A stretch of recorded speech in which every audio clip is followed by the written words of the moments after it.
Selamat pukul sekian. Bagaimana kabar teman-teman? Semoga sehat selalu dan rezekinya semakin berlimpah. Di video kali ini saya akan menceritakan sebuah alur cerita film yang berjudul The Animal, film yang rilis tahun 2001 silam. Film yang mengisahkan seorang pria bernama Marvin yang diperankan oleh Rob Schneider yang berprofesi sebagai pegawai kantoran. Namun demikian, ia memiliki sebuah mimpi, menjadi seorang perwira polisi untuk dapat membantu, melayani, dan melindungi semua orang di sekitarnya. Hingga di satu kejadian pada akhirnya merubah hidup si Marvin. Setelah kecelakaan naas itu, Marvin ditolong oleh seorang ilmuwan Kelo. Demi menyelamatkan hidup Marvin, maka semua organ tubuhnya diganti oleh organ-organ hewan. Sampai di sini saja sudah bisa ketahuan kalau filmnya sudah nggak masuk akal.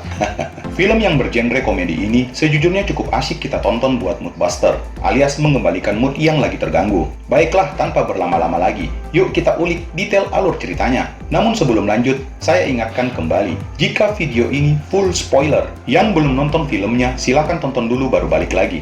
Emang masih ada ya yang belum nonton?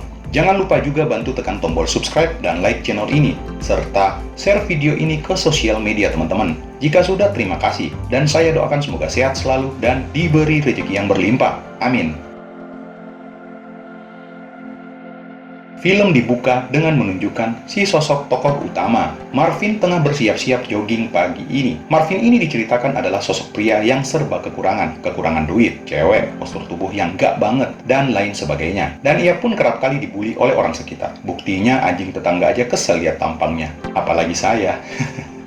Pak tua yang kerap kali berpapasan dengannya pun tak luput ngambil bagian buat ngerjain si Marvin. Kasian banget hidup lu, Vin, Marvin. Belum habis derita Marvin, anak-anak kompleknya pun ikut membuli Marvin. Jadi paham kan betapa ngenesnya hidup Marvin sekarang ini. Lalu muncullah teman polisinya, sebut saja Dika, pun mengambil bagian buat ngerjain si Marvin. Meskipun hidupnya seperti itu, parah pakai banget, Marvin tetap tidak patah semangat untuk meraih cita-citanya sebagai anggota kepolisian. Singkat cerita, Marvin kembali ikut tes fisik masuk kepolisian untuk keempat kalinya. Selama proses tes berjalan, sudah kelihatan banget kalau Marvin ini benar-benar nggak bisa diandalkan. Alhasil, dia pun gagal lagi untuk menjadi polisi yang keempat kalinya juga.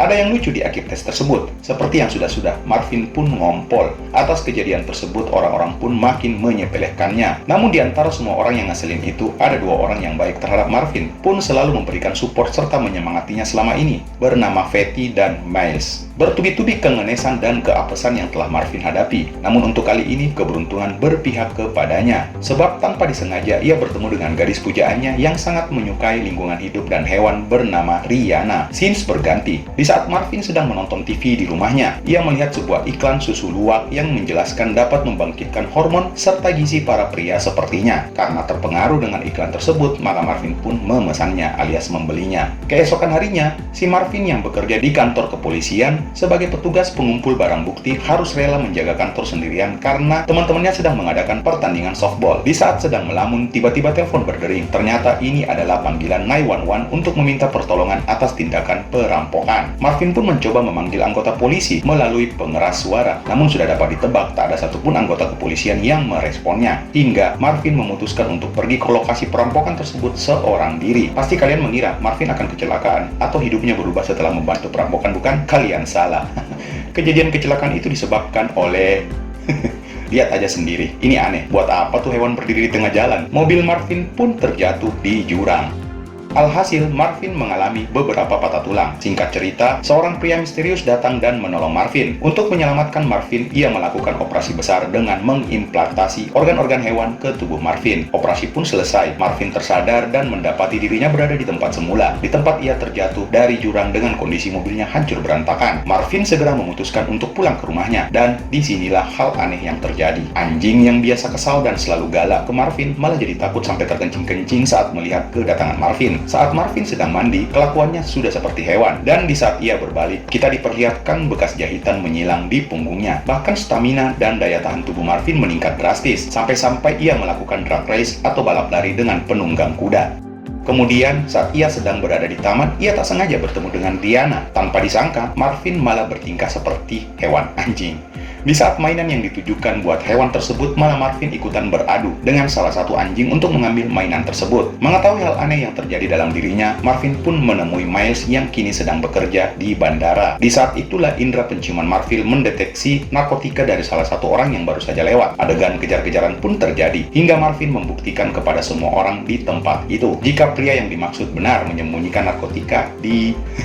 Karena kejadian itu, Marvin pun dipromosikan menjadi seorang anggota kepolisian. Atas aksi Marvin ini ternyata menyebar luas di masyarakat, hingga ia menjadi sorotan media. Menyadari jika kemampuan Marvin tersebut justru dapat membahayakan dirinya sendiri, maka sang profesor dokter yang mengoperasinya kala itu mendatanginya malam itu. Si dokter membujuk Marvin agar ikut bersamanya, akan tetapi Marvin menolak ajakan itu, hingga sang dokter pun bertindak, melumpuhkan Marvin dengan cara menelupnya kayak sang pemburu hewan di hutan. Marvin dibawa ke rumah dokter tersebut di tengah hutan. Di sana terdapat banyak sekali fasilitas buat para hewan untuk bermain-main. Sang dokter pun menceritakan apa yang sebenarnya terjadi pada tubuh Marvin, serta menjelaskan jika sisi kemanusiaan Marvin akan sulit terkontrol karena sekarang ia memiliki sifat kehewanian dalam dirinya yang lebih mendominasi. Maka dari itu, sang dokter menyuruh Marvin agar tinggal dan menetap di tempat itu. Ya, bisa ditebak, Marvin lagi-lagi menolaknya. Scenes berganti. Ketika Marvin bekerja menjadi anggota kepolisian, Dika yang kini menjadi pengawasnya memberinya peringatan agar Marvin tidak bertindak aneh-aneh. Marvin pun memulai pekerjaannya, dan ketika itu Marvin melihat wanita cantik, seksi, dan aduhai lewat di dekatnya. Spontan sisi kehewaniannya muncul, hingga tong sampah menjadi sasaran empuk gedibrak-gedibruknya.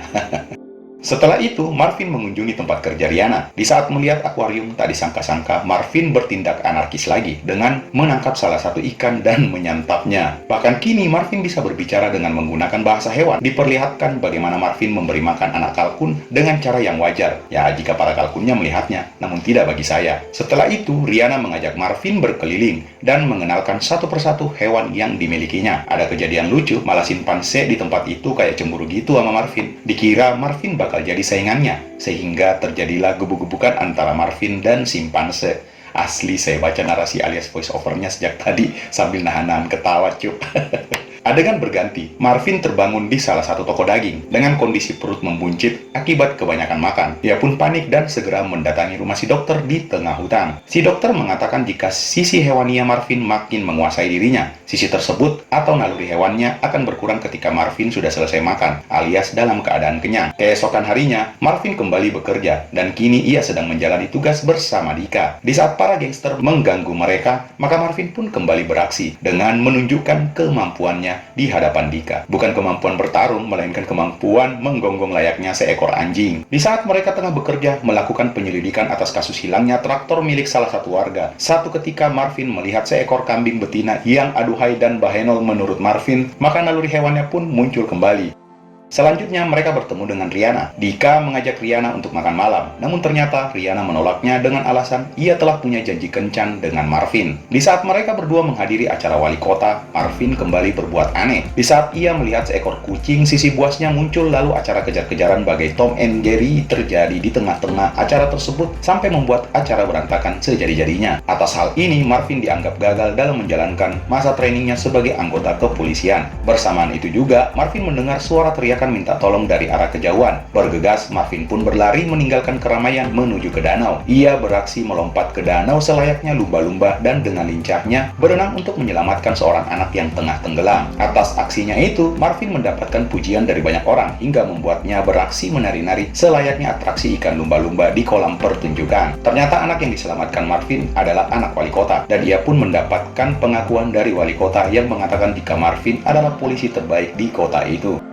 Singkat cerita lagi, Marvin bersama Rihanna mengadakan candlelight dinner. Di saat seorang pelayan mencoba menggoda Rihanna, Marvin pun marah. Di saat Rihanna pergi ke toilet, di saat itu juga Marvin beraksi. Kalian lagi-lagi kira bakal ditonjok ya si pria itu. Kalian salah. Justru Marvin menandai tempat duduk Rihanna dengan air kencingnya selayaknya hewan yang menandai wilayah teritorinya. Naluri liar hewannya kembali muncul di saat melihat keseksian dan kemuliaan Rihanna. Karena tak tahan lagi, maka Marvin izin bergegas ke kamar mandi untuk menuntaskannya. Selesai itu, Marvin kembali. Namun lagi lagi-lagi ia melihat Riana yang aduhai, ia kembali meminta izin ke kamar mandi untuk nuntasin keliarannya. Si pelayan tampak masih terus menggoda Riana. Marvin yang melihatnya langsung merencanakan sesuatu. Setelah berada di luar, Marvin segera menyerang pelayan itu dengan cara menyeruduknya bagai seekor banteng atau hewan yang memiliki tanduk. Setelah acara makan malam, Marvin mengantar Riana untuk pulang ke rumah. Sebelum pulang, Riana memberikan hadiah kecupan di pipi hingga membuat Marvin blenger dan sempat menandai kembali rumah Riana sebagai hak milik atas dirinya. Nggak sopan bener nih. Besok harinya Marvin terkejut di saat mendapati dirinya terbangun di peternakan dalam kondisi tidak berpakaian sama sekali. Saat ia kembali bekerja, ia mendengar salah satu laporan warga mengenai kematian atas beberapa hewan ternaknya. Marvin pun dipanggil oleh atasannya. Atasannya itu menunjukkan sketsa terduga pelaku pembunuhan hewan yang serupa dengannya. Mempertimbangkan hal itu, maka Marvin pun disuruh cuti untuk beberapa hari. Singkat cerita, lagi dan lagi, Riana yang tak mendengar kabar Marvin merasa khawatir hingga ia mengunjungi rumah Marvin. Rumah Marvin kini sudah tak ada bedanya dengan rumah berang-berang. Di sana, Riana mencoba untuk menenangkan Marvin sampai malam pun tiba. Udara dingin dan kondisi yang syahdu maka membangkitkan sisi hewan liar Marvin kembali. Marvin lalu menyuruh Riana untuk mengikatnya agar supaya tidak terjadi tindakan ritual yang menyodokkan.